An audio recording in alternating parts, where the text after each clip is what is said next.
The last thing kind of to look at for Duke in the weeks to come throughout the course of the offseason, Steve, when you look at next season, you got to put a schedule together, right? And we're hearing reports about maybe the league is going to shorten it from 20 games to 18 games, and all of that still remains to be seen.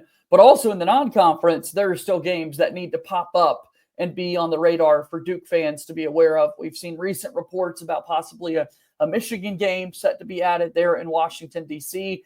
Is there any other conversations currently taking place that you're aware of, Steve, or what do you expect from a timeline maybe in getting a schedule put together for the Duke squad?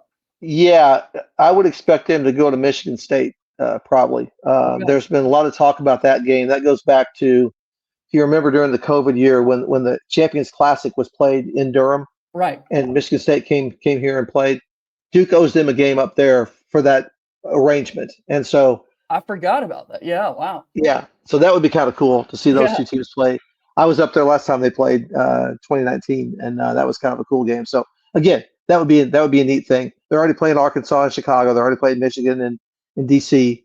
They're already playing Champions Classic, which I think is Kansas this year, if I remember right. So, yeah, it has to be Kansas. So that's strong right there, right off the bat. And if they get two extra games to play because of the ACC shrinking the conference schedule, even better. I know that that's what John wants to do. It worked last year. It got his team ready to play deep into the tournament, and that's what you want. And then we'll see. Obviously, there's an ACC SEC challenge, a good foe coming up there for Duke, and that setup too. I mean, holy cow, this could be another kind of non-conference gauntlet that they're going through.